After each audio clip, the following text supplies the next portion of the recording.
Bapa di dalam surga, terima kasih ya Tuhan. Kami bersyukur kami memiliki Tuhan. Tuhan yang dekat dengan hati kami. Tuhan yang dekat dengan seluruh pergumulan kehidupan kami. Tuhan, pada pagi hari ini kami datang di hadapan-Mu ya Tuhan dengan penuh kerendahan hati kami. Kami ingin belajar daripada firman-Mu. Kami rindu Tuhan. Firman-Mu menolong kami, firman-Mu mencelikkan kami, dan firman-Mu menguatkan kami di dalam kehidupan, khususnya kehidupan iman kami di dalam mengikut Tuhan. Terima kasih Tuhan, kami bersyukur pagi ini, di minggu yang pertama, kami boleh bersama-sama dikuatkan kembali oleh firman-Mu. Kami rindu bila Roh Kudus menolong kami, mencelikkan mata dan hati pikiran kami. Berbicaralah kepada kami, karena kami siap untuk mendengarkannya. Terpujilah nama-Mu, di dalam nama Tuhan Yesus kami berdoa. Amin. Coba silakan duduk kembali. Baik, shalom, selamat pagi Bapak Ibu yang terkasih di dalam Tuhan. Baik, saudara, selamat tahun baru.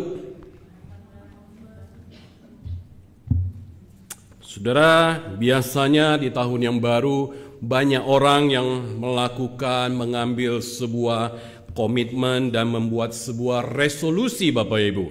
Saya tidak tahu apa yang menjadi resolusi kehidupan Bapak Ibu di dalam kehidupan saudara. Tapi saudara izinkan saya, mohon maaf. Saudara, saya membaca sebuah status. Orangnya ada di sini Bapak Ibu. Resolusi 2025 katanya pipinya supaya semakin nggak tembem Bapak Ibu. Saya mohon maaf dulu dari tadi di awal ya. Saya nggak bilang siapa orangnya Bapak Ibu. Saya hanya mengatakan resolusi 2025 supaya pipi saya nggak tambah tembem Bapak Ibu. Berarti berkurang tembemnya kan ya, maksudnya lebih kurus dikit lah Bapak Ibu ya, nggak seperti, mohon maaf sekali lagi, seperti bakpao begitu ya. Oke, baik. Saudara jangan tanya saya siapa orangnya ya. Kalau orangnya sendiri yang mau mengaku ya bukan urusan saya ya, bukan salah saya Bapak Ibu. Nah Bapak Ibu yang terkasih di dalam Tuhan, saudara, sekilas saya ingin membagikan kepada Bapak Ibu sekalian, saudara, apa yang menjadi concern dan apa yang menjadi tema besar kita di tahun 2025. Nah saudara, kalau saudara membaca di sini, ini adalah tema 2025, Be Strong in Christ Bapak Ibu. Nah, kenapa kita mengambil tema ini? Saudara masih ingat tema kita, tema besar 2024?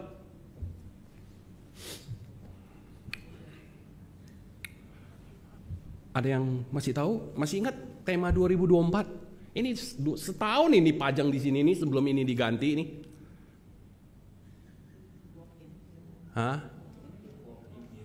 Ya, berjalan di dalam Tuhan. Nah Bapak Ibu, tahun ini kita mengambil tema Be Strong in Christ. Apa tujuannya Bapak Ibu? Yaitu tujuannya adalah agar kita semuanya memahami bahwa hidup ini ya tidak mudah Bapak Ibu. Khususnya apa? Khususnya sebagai anak Tuhan di tengah-tengah situasi kondisi zaman sekarang. Betul? Saudara, kita diingatkan bahwa saudara dan saya, kita ini adalah anak Tuhan. Kalau kita adalah anak Tuhan, maka kita harus tetap hidup di dalam Tuhan. Nah, saudara, seberapa jauh kita menjadikan Kristus menjadi sumber kekuatan di dalam hidup kita, di dalam kita menghadapi setiap masalah, tantangan, kesulitan di dalam hidup ini. Dan kemudian bagaimana kita memahami Bapak Ibu agar kita bisa kuat di dalam Kristus menghadapi tantangan yang sekali lagi saya katakan tidak mudah, tetapi hidup ini harus kita jalani dan kita hadapi. Betul? Seberapa berat pun hidup ini, mau dibilang pajak naik lah, apa segala macam, bahan baku naik, sembako naik, saudara dan saya tetap harus makan. Betul nggak? Bukan karena beras sudah naik harga mahal, saudara stop berhenti makan. Enggak kan? Tetap kita harus makan. Mungkin porsinya berkurang, ya. Nah, Bapak Ibu, itulah yang menjadi concern kita di tahun 2025 ini. Kenapa kita mengangkat tema besar ini, Be Strong in Christ. Nah, di awal tahun ini, Bapak Ibu, di bulan Januari hingga ya nanti kita sampai ke bulan seterusnya, Januari, Februari dan seterusnya. Nah, hari ini atau di bulan ini Januari khususnya kita bersama-sama akan bicara fokus dan concern kita kepada masalah doa. Kenapa? Kenapa Bapak Ibu? Kita mengangkat ini indahnya saat berdoa. Saudara, karena apa? Karena doa ini tidak bisa lepas dari kehidupan kita sebagai anak Tuhan. Doa tidak bisa lepas dari kehidupan kita sebagai orang percaya, Bapak Ibu. Karena kita yakin dan percaya bahwa doa ini adalah sumber kekuatan kita. Maka dikatakan bahwa doa itu adalah nafas kehidupan kita. Betul nggak? Sudah setuju? Nafas adalah kehidupan kita. Doa adalah nafas kehidupan kita. Kalau kita tidak berdoa, berarti Bapak Ibu, berhentilah nafas hidup kita. Berarti kita menjadi orang yang mati. Nah, mungkin konsep pemahaman kita mati di sini adalah mati secara spiritual, rohani kita. Mati Bapak Ibu. Semakin meredup kehidupan kita dalam hal kerohanian kita. Nah, oleh sebab itu, mari sama-sama di bulan Januari ini kita akan bicara tentang doa. Nah, saudara, ini gambarannya bagi kita supaya kita tahu, ya, kenapa, apa dasarnya kita mengangkat tema besar ini dan kemudian kita berbicara tentang doa di bulan Januari atau di awal tahun ini. Nah, saudara yang terkasih di dalam Tuhan, saudara,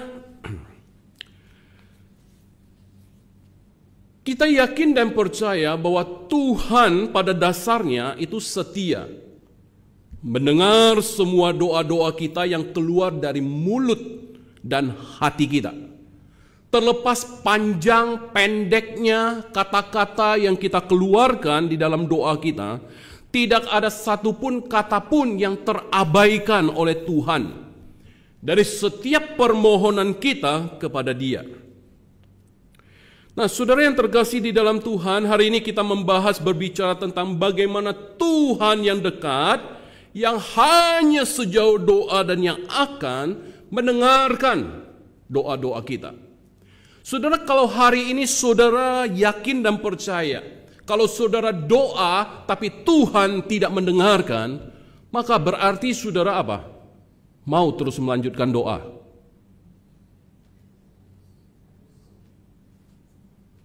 Mungkin saya berhenti Bapak Ibu. Kalau Tuhan itu tidak mendengarkan setiap doa-doa kita, kalau saya yakin Tuhan itu tidak mendengarkan, maka mungkin saya akan berhenti berdoa Bapak Ibu.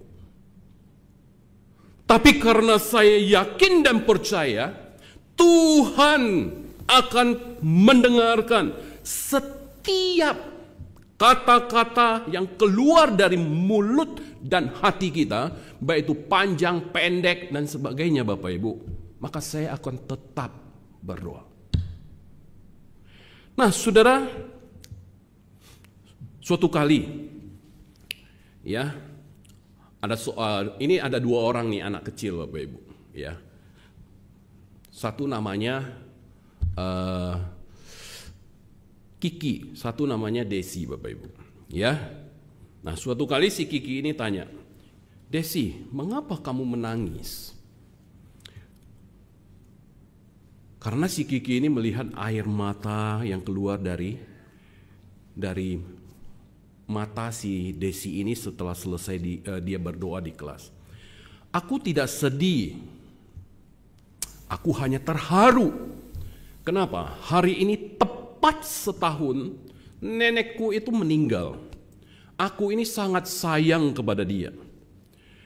Nah, nenek ini adalah orang yang mengajarkan aku untuk rajin berdoa. Dan dia selalu mengatakan satu hal, bahwa Tuhan tidak pernah jauh. Tuhan sesungguhnya hanya sejauh doa." Kata si anak ini, Desi ini, kepada temannya si Kiki. Nah, Bapak Ibu yang terkasih di dalam Tuhan, sesungguhnya doa itu merupakan seruan alat kita untuk mencurahkan seluruh hati dan perasaan kita kepada Tuhan, bukan? Doa itu adalah komunikasi kita kepada Tuhan. Cara komunikasi kita berbicara, membangun relasi, membangun hubungan dengan Tuhan. Maka benarlah apa yang dikatakan di dalam penggalan atau kalimat pray, P-R-A-Y, yaitu doa. Dikatakan bahwa prayer is a right decision to do and the best way you can talk to God. Artinya apa, Bapak Ibu?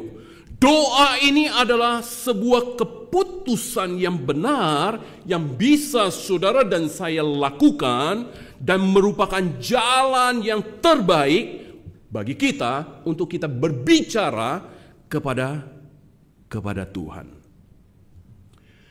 Nah, saudara yang terkasih di dalam Tuhan, saya mengajak kita untuk kita coba melihat, Bapak Ibu, di dalam Perjanjian Lama. Ya, dalam Perjanjian Lama, dalam PL, saudara, berulang kali, ini kita bicara konteks bangsa Israel, berulang kali Allah menyebut bangsa Israel ini sebagai bangsa yang apa? Tegar tengkuk, Bapak Ibu. Ya, tepatnya kurang lebih ada 10 kali Allah menyebut kata tegar tengkuk, dan ini diberikan, diarahkan kepada bangsa Israel.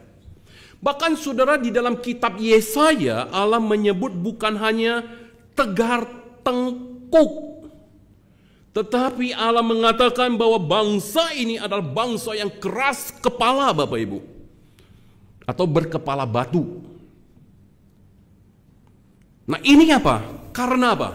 Ini karena pemberontakan yang dilakukan oleh bangsa Israel dan perlawanan daripada umat pilihan Allah ini kepada yang memilih dan mengasihi mereka, Bapak Ibu. Bangsa ini dipilih oleh Tuhan dan bangsa ini juga yang dikasihi oleh Tuhan. Betul gak? Yang memilih bangsa ini menjadi bangsa pilihan Tuhan siapa? Tuhan sendiri. Dan yang mengasihi bangsa ini pun Tuhan sendiri, Bapak Ibu. Ini bisa kita lihat terutama perlawanan mereka kepada Tuhan di dalam perjalanan di padang gurun. Tepatnya di Bukit Sinai. Di tempat di mana Musa pada waktu itu berpuasa 40 hari dan 40 malam. Musa pada waktu itu menerima 2 loh batu yang berisikan 10 hukum Taurat, Bapak Ibu. 10 hukum Tuhan. Di sanalah bangsa atau umat Israel pilihan ini, saudara, mengkhianati Tuhan, Bapak Ibu. Mengkhianati Tuhan, mereka memberontak kepada penciptanya, maka mereka dihukum dengan berat. Saudara, mereka tidak bisa merapat lagi ke Gunung Sinai ataupun mendengarkan firman Tuhan.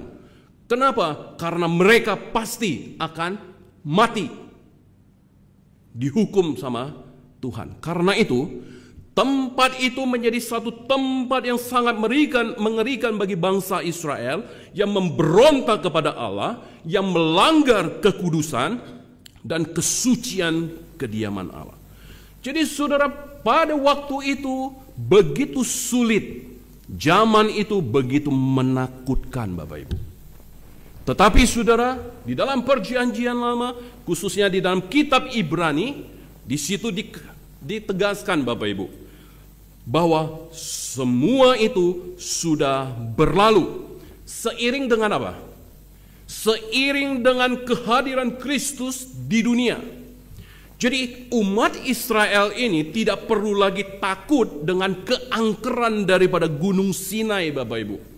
Bayangkan ketika mereka melanggar kekudusan, mereka mengkhianati Tuhan, saudara, mereka takut untuk menghampiri Tuhan. Saudara, saya mengajak kita untuk kita refer kembali ke apa yang terjadi di Taman Eden. Ketika Adam dan Hawa melanggar perintah Tuhan, apa yang terjadi Bapak Ibu? Beranikah mereka menghampiri Tuhan? Yang ada mereka sembunyi. Karena apa? Karena mereka takut Bapak Ibu. Karena Tuhan itu kudus. Sebab itu saudara, di dalam Ibrani 12 ayat 22 dan 23 di situ dikatakan, mari coba kita buka sama-sama. Ibrani 12 ayat 22 dan 23. Saya akan bacakan bagi kita. Nanti saudara bisa perhatikan di slide. Tetapi kamu sudah datang ke Bukit Sion, ke kota Allah yang hidup, Yerusalem surgawi, dan kepada beribu-ribu malaikat, suatu kumpulan yang meriah, dan kepada jemaat anak-anak sulung yang namanya terdaftar di surga, dan kepada Allah yang menghakimi semua orang, dan kepada roh-roh orang-orang benar yang telah menjadi sempurna. Nah saudara, penulis kitab Ibrani ini menegaskan bahwa semua ini sudah berlalu seiring dengan kehadiran kedatangan Kristus di dunia. Jadi umat Israel tidak perlu lagi takut untuk datang menghampiri Tuhan. Sebab dikatakan apa? Sudah punya Bukit Sion yang adalah kota Allah yang hidup. Yerusalem surgawi, umat Israel dan semua umat Tuhan yang percaya kepada Yesus sebagai Tuhan dan Juru Selamat dunia. Nah saudara, ini suatu seruan Bapak Ibu. Sebuah seruan yang dinyatakan kehadiran Yesus sebagai hakim paling agung. Jadi saudara, yang memungkinkan hubungan kita dengan Tuhan itu semakin dekat, bahkan amat sangat dekat dalam segala perkara Bapak Ibu. Nah saudara yang terkasih di dalam Tuhan, saya ingin kita bersama-sama, saudara, apa yang kita mau, apa yang kita inginkan dalam kehidupan serta masa depan kita, kehidupan sekarang, di masa yang akan datang, saudara, apa yang kita inginkan? Kalau saya ditanya Bapak Ibu, saya secara pribadi, maka saya akan jawab, maka saya akan berusaha membangun, memelihara hubungan saya, hubungan baik saya dengan Tuhan. Dia akan selalu mengingat di dalam Dia dan permohonan Bapak Ibu. Kenapa? Karena hanya sejauh doa saja kita dapat berbicara kepada Allah Bapa yang ada di surga. Saudara, kita sebagai orang percaya diingatkan untuk tetap memelihara hidup yang penuh dengan doa setiap saat, setiap waktu. Kenapa? Karena doa merupakan nafas kehidupan kita. Seperti di awal tadi. Berarti dengan doa umat percaya menggantungkan seluruh harapan, cita-cita, dan kehidupan di dalam Tuhan. Saudara, hari ini yakinkah saudara ketika saudara berdoa, Tuhan akan menjawab doa saudara? Ini penting Bapak Ibu bagi kita untuk kita tahu hal ini. Kita percaya selalu mengingat berdoa kepada Tuhan. Kenapa? Karena ini adalah jalan bagi kita untuk kita mengadu kepada Dia. Ketika kita menghadapi persoalan, ketika kita menghadapi masalah, kita datang kepada siapa? Kita datang kepada Dia. Kita mengadu, kita berdoa, kita menyatakan permohonan, pergumulan kita Bapak Ibu. Nah, oleh sebab itu Bapak Ibu, saya mengajak kita, karena Tuhan itu begitu dekat, dan kita yakin dan percaya, Tuhan mendengarkan setiap seruan doa kita. Nah kalau begitu pertanyaannya, mengapa kita berdoa Bapak Ibu? Kita berdoa karena apa? Kita membutuhkan jawaban Tuhan atas segala pergumulan yang kita alami, serta percaya bahwa Tuhan sanggup memberikan pertolongan. Karena Tuhan itu dekat sekali. Tidak atau berbeda dengan konsep daripada dulu orang Israel. Tuhan itu begitu jauh Bapak Ibu. Tuhan itu begitu menakutkan. Tapi hari ini kita diberi kebebasan untuk datang menghampiri. Oleh sebab itu mari Bapak Ibu, saya mengajak kita untuk kita boleh bersama-sama melihat apa yang menjadi pergumulan daripada Daud di Mazmur 66. Mari kita buka Mazmur 66 Bapak Ibu.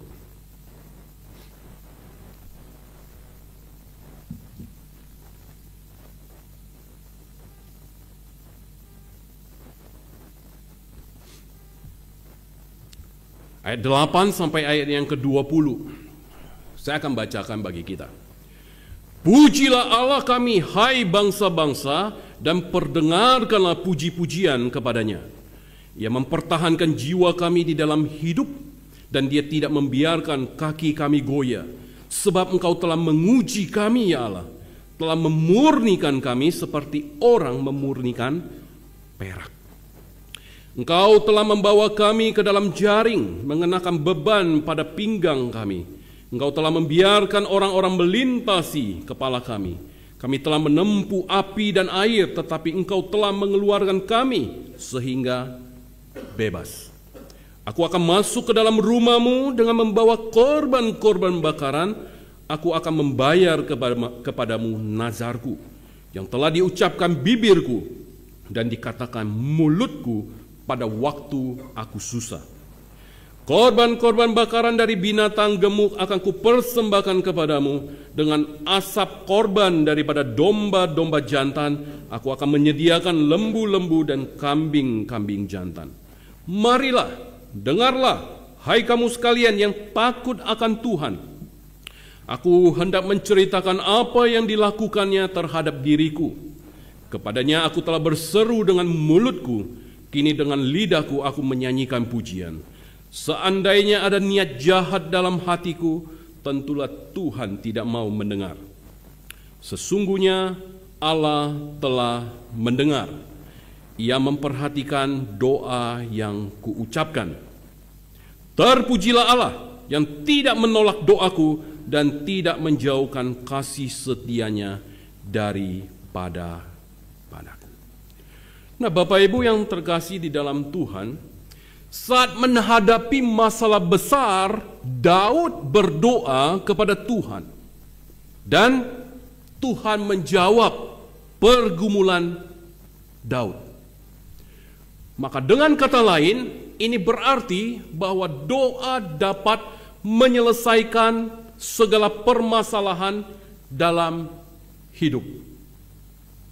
Nah, timbul pertanyaan bagi kita sekarang. Bagaimanakah seharusnya kita berdoa supaya doa kita didengarkan oleh Tuhan? Saudara, kita yakin dan tahu dan percaya bahwa Tuhan ini enggak jauh Bapak Ibu. Dia selalu dekat dengan kita. Setiap kita berseru, Tuhan tahu, Tuhan mendengar. Tetapi saudara, mungkin seringkali ketika kita berdoa, kita bertanya, sebenarnya Tuhan ini mendengarkan gak sih doa saya? Saya udah capek nih berdoa Tuhan. Saya sudah mengutarakan segala pergumulan-pergumulan permasalahan hidup saya. Sebenarnya Tuhan ini dengar atau enggak? Sebenarnya Tuhan ini jauh apa dekat sih sebenarnya? Tuhan ini ada di mana?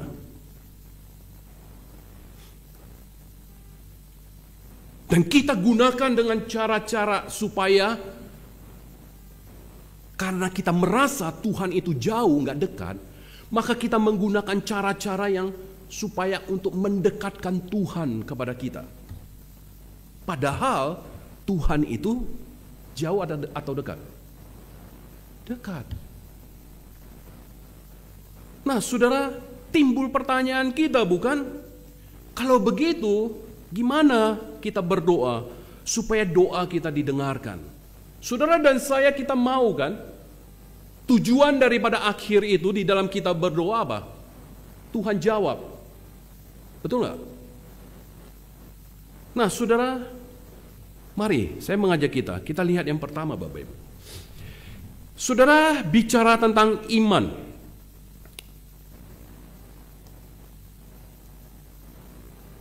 Saudara, kita berdoa perlu nggak menggunakan iman? Saudara, perlu kita berdoa menggunakan iman kita? Ayo, siapa yang ragu menjawab? Nggak perlu kayaknya sih. Siapa yang perlu menjawab perlu dengan iman? Saudara, di dalam Yakobus 1 ayat 6 dan 7 dikatakan, jadi hendaklah ia memintanya dalam iman dan sama sekali jangan bimbang. Sebab orang yang bimbang sama dengan gelombang laut yang diombang-ambingkan kian kemari oleh angin. Orang yang demikian janganlah mengira bahwa ia akan menerima sesuatu dari Tuhan. Nah, saudara, berdoa dengan iman artinya walaupun belum melihat jawaban dari Tuhan, kita tetap percaya bahwa kita pasti menerimanya. Dan sebagai orang yang beriman, kita harus memegang janji Tuhan. Karena janji Tuhan adalah iya dan amin. Nah, saudara, iman sanggup, Bapak Ibu. Ya, sanggup bagaimana kita melihat kuasa Tuhan. Iman perempuan yang sudah 12 tahun mengalami pendarahan, mampu menggerakkan kuasa dari surga, Bapak Ibu. Kata perempuan itu di dalam Markus 5 ayat 28, kata perempuan itu, asal kujama saja jubahnya, aku akan sembuh. Nah, saudara, untuk memperoleh jawaban doa kita harus memiliki iman yang sepenuhnya, bukan hanya iman yang di bibir saja kita percaya, tetapi di dalam hati kita bimbang. Jangan sekali-sekali kita menghalangi kuasa Tuhan dengan logika kita yang terbatas. Karena Tuhan itu tidak terbatas, Bapak Ibu. Itu yang pertama, dengan iman. Dan yang kedua, Bapak Ibu, dengan kerendahan hati. Atau dengan, orang suka menggunakan hati yang hancur, Bapak Ibu. Hancur hati. Suatu sikap yang menunjukkan apa? Ketidakberdayaan. Betapa kita memiliki ketergantungan penuh kepada Tuhan. Saudara, Daud berkata di dalam Mazmur 51 ayat 19, Daud berkata, korban sembelihan kepada Allah ialah jiwa yang hancur, hati yang patah dan remuk. Tidak akan kau pandang hina, ya Allah. Jadi seorang yang rendah hati adalah orang yang selalu siap diajar, dibentuk, ditegur, dididik, diproses untuk didewasakan di dalam Tuhan. Ketika diproses oleh Tuhan, ia tidak memberontak. Dia tidak gampang menyalahkan orang lain, tetapi tetap taat dan setia di dalam Tuhan. Nah, saudara, kita balik lagi kepada bangsa Israel, Bapak Ibu. Bangsa Israel ini apa? Dibentuk oleh Tuhan. Ditegur oleh Tuhan, dididik oleh Tuhan, diproses oleh Tuhan, Bapak Ibu. Apa yang terjadi dengan mereka? Mereka berontak, bukan? Mereka berontak. Bahkan mereka apa? Menyalahkan Tuhan. Mereka tidak taat kepada perintah Tuhan dan mereka tidak setia kepada Tuhan.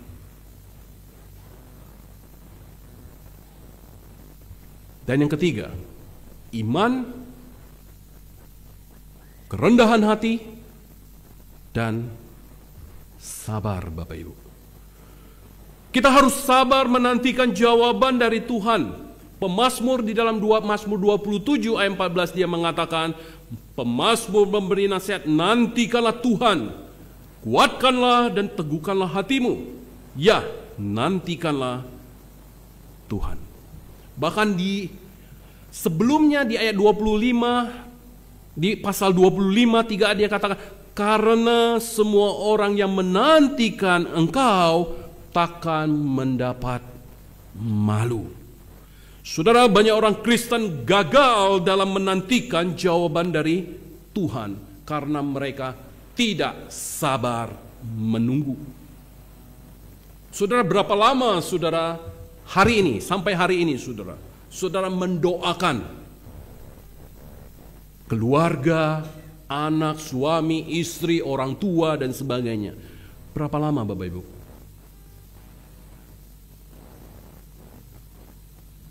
Sabarkah saudara? Saudara, karena tidak sabar, akhirnya mereka tidak lagi tekun berdoa. Mereka menyerah di tengah jalan, Bapak Ibu. Ini yang seringkali saya menggunakan kata tidak konsisten. Kita tidak bisa mempertahankan konsistensi kita, Bapak Ibu. Karena setelah sekian lama kita berdoa dan kita merasa Tuhan tidak menjawab, akhirnya kita menyerah di tengah jalan. Untuk apa lagi saya berdoa? Toh Tuhan sampai hari ini tidak menjawab seruan doa saya. Betul nggak? Saudara, terkadang Tuhan menjawab doa kita dalam waktu yang singkat. Namun, ada kalanya dia menjawab dalam waktu yang lama. Dan bahkan dia tidak menjawab doa kita sama sekali. Kenapa? Tentu ada sebabnya, Bapak Ibu. Saudara, Mazmur 145 ayat 18. Tuhan dekat pada setiap orang yang berseru kepadanya. Pada setiap orang yang berseru kepadanya dalam apa? Mazmur 145 ayat 18. Di akhir kalimat itu ada satu kata, Bapak Ibu. Dalam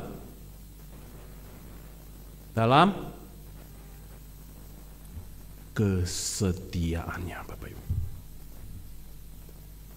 Dalam kesetiaannya.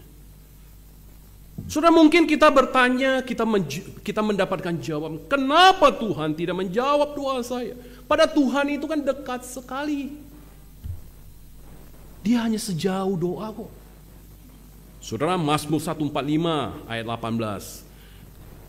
Karena kesetiaan. So, saya refer sedikit Bapak Ibu ke Daniel, kehidupan Daniel. Alkitab mencatat Daniel seorang yang taat kepada Tuhan, bukan? Seorang yang setia kepada Tuhan. Berapa kali dalam sehari dia berdoa? Menghadap Yerusalem. Alkitab mengatakan demikian. Sudah ketika dia difitnah, ketika dia pun ingin dicelakai dan sebagainya, Bapak Ibu, dia tetap setia kepada Tuhan. Inilah yang dikatakan konsistensi daripada Daniel. Dalam situasi kondisi apapun, Bapak Ibu, dia tetap setia kepada Tuhan, khususnya di dalam kehidupan doanya. Nah, saudara, kalau kita melihat kembali seorang tokoh di dalam perjanjian lama, yaitu Abraham. Abraham dengan tetap sabar, Bapak Ibu. Dia menantikan waktu Tuhan. Alkitab berkata di dalam Ibrani 6 ayat 15. Abraham menantikan dengan sabar.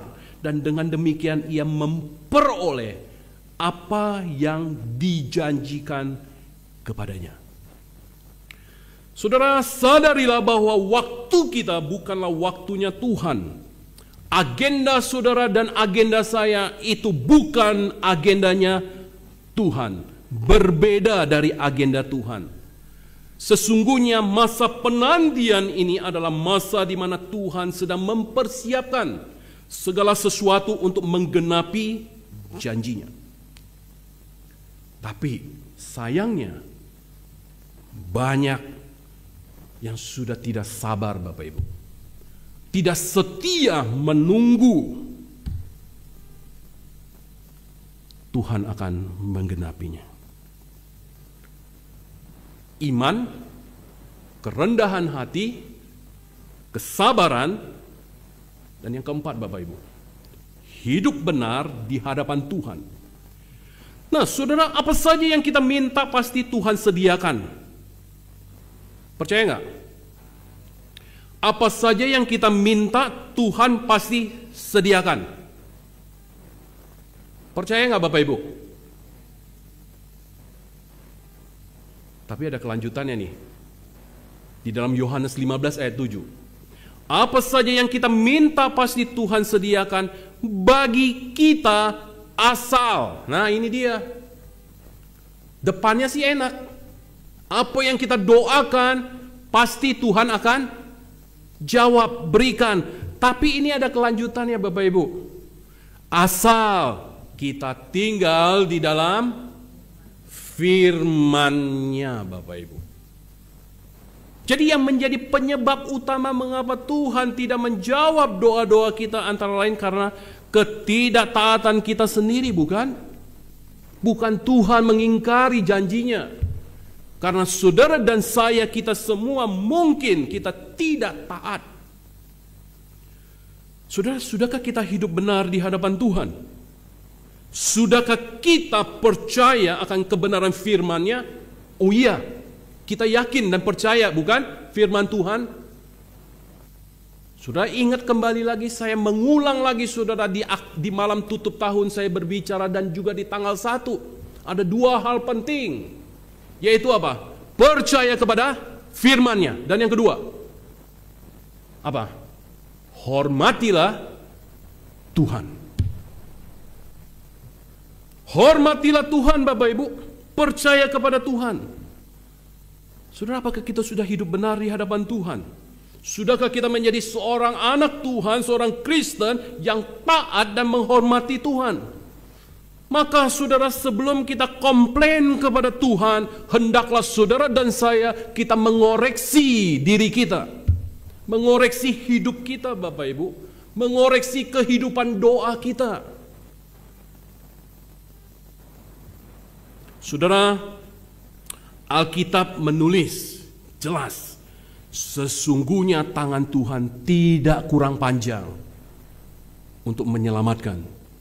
Sesungguhnya telinga Tuhan itu tidak kurang tajam untuk mendengar.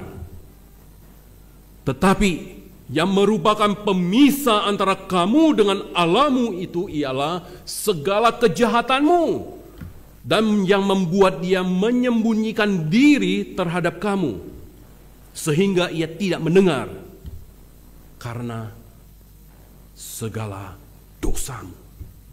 Itu dikatakan oleh Yesaya 59 ayat 1 dan yang kelima, Bapak Ibu. Jadi yang pertama apa? Iman. Yang kedua, kerendahan hati. Yang ketiga apa? Yang keempat. Yang keempat adalah hidup benar. Dan ada satu lagi Bapak Ibu. Yang terakhir, yaitu hidup adil di hadapan Tuhan. Saudara, ketika ada ketidakadilan dalam hidup kita, maka doa kita ini akan ditolak, Bapak Ibu. Kita harus adil dan seimbang dalam hal apa? Nah, ini dia. Saudara, resolusi kita di tahun 2025, di awal tahun ini, saudara, bagaimana dengan kehidupan kerohanian kita? Saudara masih ingat di dalam kebaktian doa kemarin, hari Rabu? Masih ingat yang hadir? Saya berbicara tentang spiritual kerohanian, Bapak Ibu. Bagaimana perkara kehidupan jasmani dan rohani kita. Saudara dan saya harus adil, Bapak Ibu. Adil untuk perkara kehidupan jasmani dan rohani. Dalam kehidupan jasmani dan rohani kita haruslah seimbang. Keseimbangan dan keadilan itu ialah Matius 6:33. Apa katanya? Tetapi carilah dahulu kerajaan Allah dan kebenarannya, maka semua akan ditambahkan kepadamu. Saudara, kata belakang ditambahkan kepadamu itu sesungguhnya apa? Itu bonus, Bapak Ibu. Bonus yang ditambahkan. Kehidupan rohanilah yang menjadi prioritas utama kita. Kehidupan jasmani kita terbatas dan tetap prioritaskan kepada rohani. Saudara, perhatikan kehidupan rohani kita, karena itu yang akan kita bawa dan jalani sampai di kekekalan kehidupan kita. Betul nggak? Banyak orang berkata hidup ini kalau udah selesai nggak bawa apa-apa, bukan? Betul nggak? Tapi kita mati-matian kan cari. Memang selama di dunia kita butuh, Bapak Ibu. Makanya kenapa saya mengatakan saudara dan saya kita harus adil, kita harus fair di dalam perkara kehidupan jasmani dan kehidupan rohani, Bapak Ibu. Saudara, seperti yang saya pernah janjikan, Bapak Ibu, di tanggal 1, kalau tidak salah. Nanti kalau ada waktu di kebaktian doa kita akan putar satu film, yaitu The 4G. Ada yang sudah nonton film ini, The 4G? Ini film Kristen, Bapak Ibu. Beberapa waktu itu sempat main di bioskop. The 4G. Nah, saudara, ditanya Bapak Ibu, ini ada satu anak ya, ditanya, apa yang menjadi kerinduan kamu di dalam hidupmu untuk ke depan? Sudah dijawabnya apa, Bapak Ibu? Dia jawabnya begini, saya rindu saya dapat memikul tanggung jawab yang lebih besar di dalam hidup saya. Saudara, saya waktu mendengar ini, saya ada ya orang yang ingin dalam hidupnya menanggung tanggung jawab yang lebih besar. Saudara, bukankah kebalikannya, Bapak Ibu? Ketika saudara dan saya diberikan tanggung jawab yang lebih, biasanya apa yang kita lakukan? Kita menolak, bukan? Kenapa harus saya sih? Kan ada orang lain. Kenapa harus saya yang diberikan tanggung jawab lebih?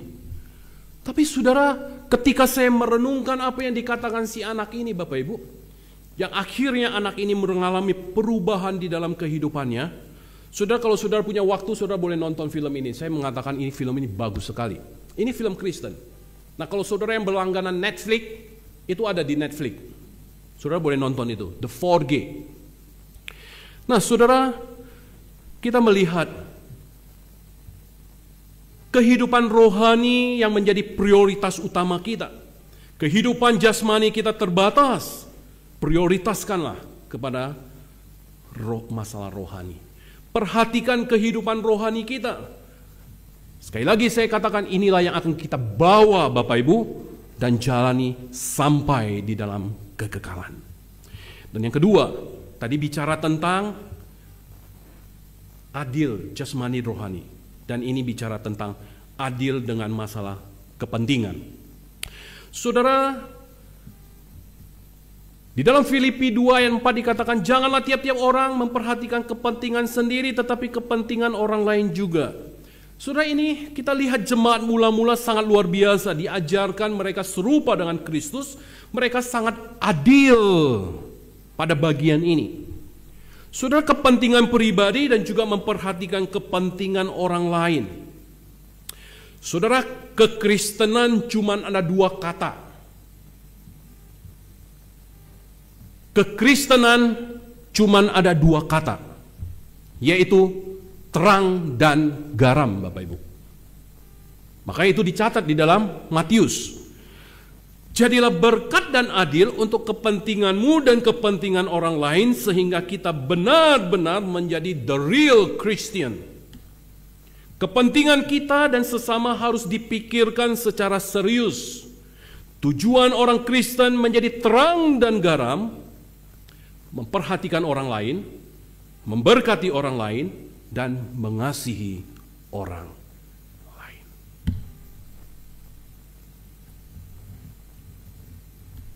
Saudara, dan yang terakhir, saudara dan saya, kita harus fair.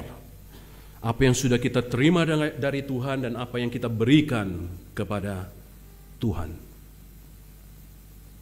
Nah, saudara, hari ini seperti biasa di penghujung tahun kemarin, kita diberikan kesempatan untuk menyatakan rasa syukur kita dengan memberikan persembahan pengucapan syukur.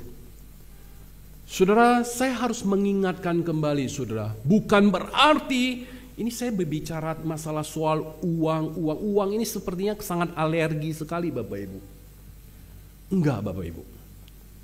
Saudara, kita harus fair dalam hal ini. Saudara dan saya, kita diberkati oleh Tuhan, kita terima dari Tuhan. Saudara, apa yang kita berikan kepada Tuhan? Persembahankah? Adilkah kita dalam hal persembahan? Sebab segala sesuatu dari Dia, oleh Dia, dan kepada Dia. Bagi Dialah kemuliaan sampai selama-lamanya. Kasih setia Tuhan, keselamatan yang Dia berikan, tidak akan pernah kita dapatkan dari siapapun. Saudara, perhatikan persembahan apa yang kita berikan kepada Tuhan. Tentu Tuhan tidak hanya meminta bentuk materi kita, Bapak Ibu, tapi Tuhan meminta hidup kita. Hidup saudara dan hidup saya, itu yang Tuhan minta, Bapak Ibu. Tuhan memperhatikan, mendengarkan doa kita, namun prosesnya Tuhanlah yang menentukan. Bukan berarti Tuhan diam, Dia tidak mendengar. Jika jawaban Tuhan atas doa kita adalah seperti yang kita harapkan, Bapak Ibu.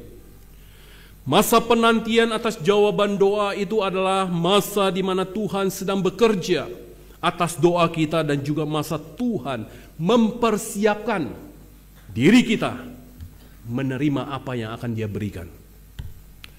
Saudara, seringkali Tuhan memberikan kepada kita, tapi kita tidak siap, saudara, menerimanya itu. Jadi Bapak Ibu, doa akan memastikan bahwa setiap hari-hari yang kita lalui tidak terlepas dari rancangan Tuhan. Saudara, Tuhan itu dekat. Dia hanya sejauh doa, Bapak Ibu. Jangan pernah kita berputus asa, jangan pernah kita berpikir Tuhan itu jauh dari kita. Dia berada dekat kita, asalkan kita mau datang menghampiri menemuinya. Masalah atau pergumulan hidup bukanlah sebuah alasan untuk membuat kita jauh dari Tuhan. Pergumulan, persoalan apapun tidak menghalangi menjadi alasan bagi kita untuk kita tidak berdoa kepada Tuhan. Kita menjauh dari Tuhan. Kenapa kamu nggak ke gereja? Banyak pergumulan. Mengapa kamu tidak berdoa? Banyak pergumulan, banyak persoalan, banyak kesulitan. Saudara, bukankah ini cara berpikir yang harusnya terbalik, Bapak Ibu? Ketika engkau banyak persoalan, ketika engkau banyak pergumulan, bukannya engkau harus datang kepada Tuhan, bukan? Tapi kenapa kita justru menjauh dari Tuhan? Itulah kita manusia, Bapak Ibu. Jadikanlah masalah-masalah kita yang kita hadapi sebagai jalan untuk semakin mendekatkan diri kita, keluarga kita kepada Tuhan. Mari datang pada Tuhan, mari bawa seluruh pergumulan masalah hidup kita kepada Tuhan. Jumpai Tuhan di dalam doa kita. Dia hanya sejauh doa, Bapak Ibu. Tuhan itu dekat dengan kita. Saudara, selamat menjalani hari-hari saudara di tahun yang baru. Selamat menjalani kehidupan iman saudara, kehidupan doa saudara, kehidupan ibadah saudara, kehidupan pelayanan saudara. Nikmati saudara lawatan Tuhan dalam hidup saudara dan juga hidup saya, kita semua. Dan biarlah ini menjadi sebuah awal langkah di tahun 2025 bagi saudara dan saya. Mari Bapak Ibu, hidup kita ini semakin singkat. Hidup kita ini nggak bisa diprediksi, Bapak Ibu. Ya kan? Siapa yang mengira pesawat sudah landing, Bapak Ibu? Jeju Air bukan? Udah landing. Tapi pesawat itu kebablasan, nabrak dan akhirnya meledak. Siapa yang prediksi tentang hidup manusia?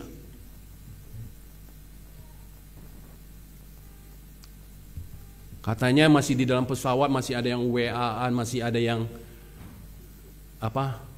berhubungan komunikasi dengan yang di luar, iya kan?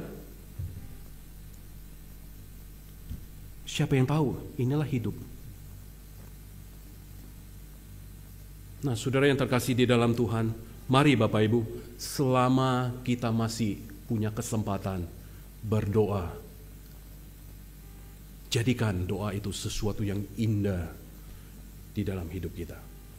Karena doa adalah nafas hidup kita. Tuhan itu sangat dekat dengan kita. Dia hanya sejauh doa. Tuhan memberkati Bapak Ibu sekalian. Mari be strong in Christ. Tetaplah kuat di dalam Kristus. Kita menjalani hari-hari di tahun yang baru ini. Tuhan memberkati Bapak Ibu sekalian. Mari kita berdoa. Bapa di dalam surga, terima kasih, kami bersyukur Tuhan.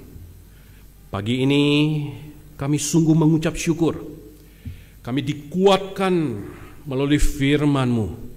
Kami bersyukur Tuhan. Kesempatan yang Tuhan berikan kepada kami. Kami tidak tahu apakah kami masih mendapatkan kesempatan yang seperti ini di dalam kehidupan kami sebagai orang percaya. Biarlah semangat kami tidak kendor Tuhan. Kami tetap konsisten di dalam kehidupan kami. Ketika kami berbicara tentang doa, kami mohon Tuhan, kuatkan, perbaharui, semangatkan kembali kami di dalam kehidupan doa kami. Karena ketika kami berdoa, ketika kami mengutarakan kerinduan, keinginan kami kepada Tuhan, kami tidak harus menyogok, menaruh down payment kami terlebih dahulu kepada Tuhan. Karena Tuhan sangat dekat sekali dengan kami. Terima kasih Tuhan. Kami rindu dan kami percaya. Apapun yang menjadi pergumulan kami, tantangan dalam hidup kami, Tuhan jawab seturut waktu dan kehendak Tuhan, sesuai dengan skenario daripada Tuhan bagi kami. Terima kasih, kami juga bersyukur hari ini kami juga boleh ambil bagian di dalam meja perjamuan Tuhan yang boleh kami peringati bersama-sama sebagai wujud peringatan kami akan kematian Yesus Kristus di atas kayu salib bagi kami orang-orang yang berdosa. Terima kasih Tuhan, perbaharui hidup kami senantiasa untuk kami boleh semakin setia kepada Tuhan. Terima kasih, terpujilah namamu. Dalam nama Tuhan Yesus kami berdoa. Amin.